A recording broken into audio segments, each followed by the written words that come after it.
पाठ 7 जल सेवक चाणक्य। एक बार मगध जनपद में भयंकर अकाल पड़ा। दैनिक मजदूरी पर जीवन चलाने वालों के सामने समस्या पैदा हो गई। उनके पास न खाने के लिए रोटी थी और न पहनने के लिए कपड़ा। वे क्या करें, कहाँ जाएं? अकालग्रस्त लोगों को राहत पहुंचाने का अभियान प्रारंभ किया गया। महामात्य चाणक्य एक साधारण सी झोपड़ी में रहते थे। उन्होंने राहत कार्य की दृष्टि से घोषणा कराई, अकाल से प्रभावित लोगों के पास गर्म कपड़े नहीं हैं। सामने सर्दी का मौसम है, उनको सर्दी से बचाना है। सब लोग अपने अपने घरों से कंबल लाकर दें। घोषणा की देरी थी। महामात्य के झोपड़े में कपड़ों का ढेर लग गया। चाणक्य अपने झोपड़े में बैठे थे। सामने नए नए कंबलों का ढेर लगा था। उन्होंने एक फटा पुराना सा कंबल ओढ़ रखा था। रात के समय वहां एक चोर घुस गया। नए और अच्छे कंबलों की बात सुन उसका मन ललचा गया। चोर झोपड़े में छिप कर खड़ा था। वह चाणक्य के सोने का प्रतीक्षा कर रहा था। उधर एक विदेशी व्यक्ति चाणक्य से मिलने आया। चाणक्य को फटे पुराने कंबल में लिपटे देख उसने पूछा, आपके सामने अच्छे कंबलों का ढेर लगा है, फिर आपने यह फटा कंबल क्यों ओढ़ रखा है? जवाब मिला, आप जिन कंबलों की ओर संकेत कर रहे हैं वे सब जनता के हैं। जनता की चीज जनता के ही काम आएगी, ये मेरे लिए नहीं है। विदेशी यह सुनकर हैरान रह गया। चोर को ऐसा सबक मिला कि उसने चोरी करनी छोड़ दी। चाणक्य के अनुसार आदर्श राज्य संस्था वही है जिसकी योजनाएं प्रजा को उसके भूमि, धन, धान्य आदि पाते रहने के मूल अधिकार से वंचित कर देने वाली न हो। उसे लंबी चौड़ी योजनाओं के नाम से कर भार से आक्रांत न कर डाले। राष्ट्रोद्धारक योजनाएं राजकीय व्ययों में से बचत करके ही चलाई जानी चाहिए। राजा का ग्राह्य भाग देखकर बचे राजा प्रजा के टुकड़ों के भरोसे पर लंबी चौड़ी योजनाएं छेड़ बैठना प्रजा का उत्पीड़न है। चाणक्य का साहित्य समाज में शांति, न्याय, सुशिक्षा, सर्वतोन्मुखी प्रगति सिखाने वाला ज्ञान भंडार है। राजनीतिक शिक्षा का यह दायित्व है कि वह मानव समाज को राज्य संस्थापन, संचालन, राष्ट्र संरक्षण तीनों काम सिखाए। चाणक्य ने जनसेवा और जीवन मूल्यों को सीधे सरल शब्दों में आपको समझाया है। सुख का मूल धर्म है। राजनीति एवं अपने कार्यों का ज्ञान होना ही राजा या सरकार का धर्म है। इसी धर्म से देश सुखी रह सकता है। इसलिए इस धर्म को देश के सुख का मूल जड़ कहा गया है। धर्म का मूल अर्थ है, यह धर्म तभी बना रह सकता है जब देश की आर्थिक स्थिति सही हो। अतः राजनीति को सही प्रकार से चलाने के लिए देश में धन संपत्ति का होना आवश्यक है। अर्थ का मूल राज्य है। राज्य में स्थिरता बनी रहे, दंगे फसाद, युद्ध, भ्रष्टाचार आदि न हो, तभी कोई राज्य या देश धन संपत्ति वाला बनता है। अर्थात यदि देश में सुंदर व्यवस्था रहेगी तो देश स्वयं खुशहाल हो जाएगा। राज्य का मूल इंद्रियजय है। राज्य में यह स्थिरता तभी हो सकती है जब वहाँ का राजा या शासन को चलाने वाले लोगों की इंद्रियां उनके वश में हो।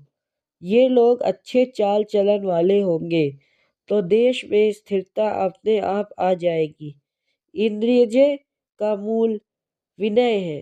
राजा कैसे चलाया जाता है इसका ज्ञान होने पर राजा सत्य को पहचान लेता है।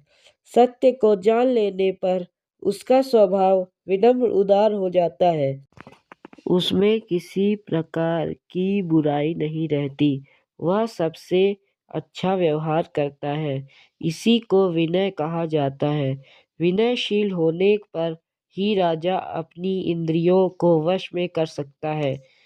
वृद्धों की सेवा ही विनय का मूल है। वृद्ध या बूढ़े दो प्रकार के होते हैं। ज्ञान वृद्ध जो ज्ञान में बड़े हों और आयु वृद्ध जो उम्र में बड़े हों।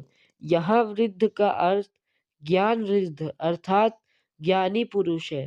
ज्ञानी पुरुषों की संगति में रहकर ही विनय नामक गुण आता है। वृद्ध सेवा में सत्य ज्ञान प्राप्त होता है।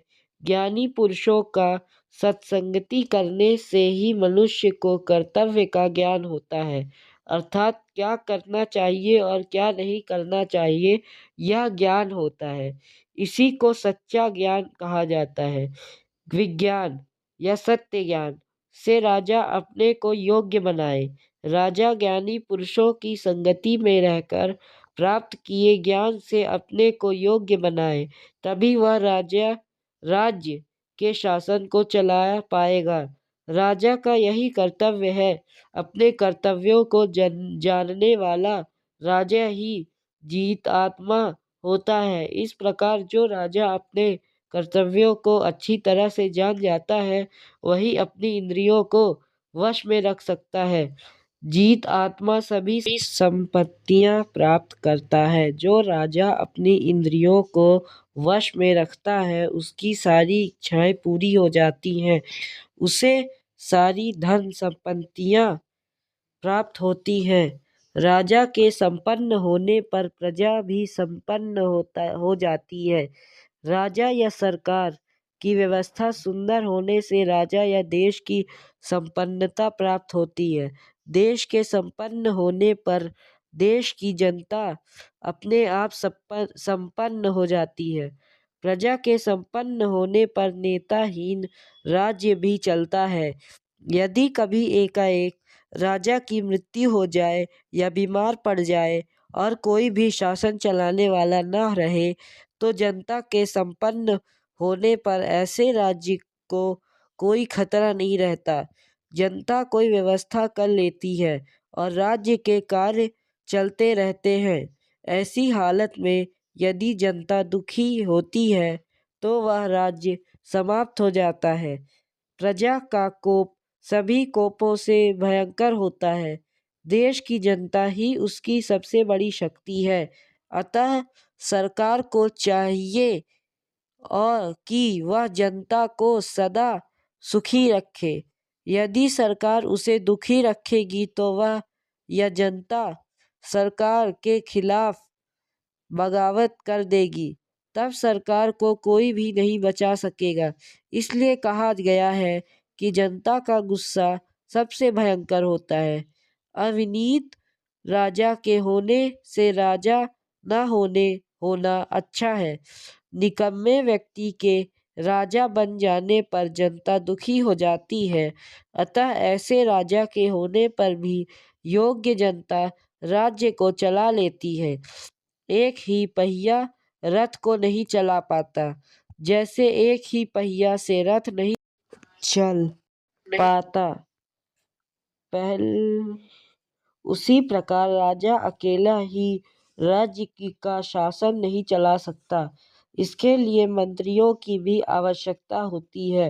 राजा और मंत्री राज्य की गाड़ी को चलाने के लिए दो पहियों के समान हैं।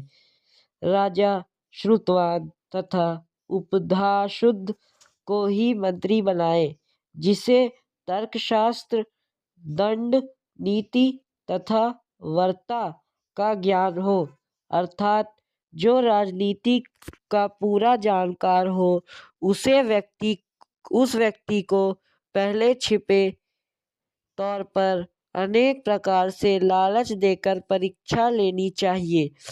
इस परीक्षा में खरा उतरने पर ही उसे मंत्री बनाना चाहिए।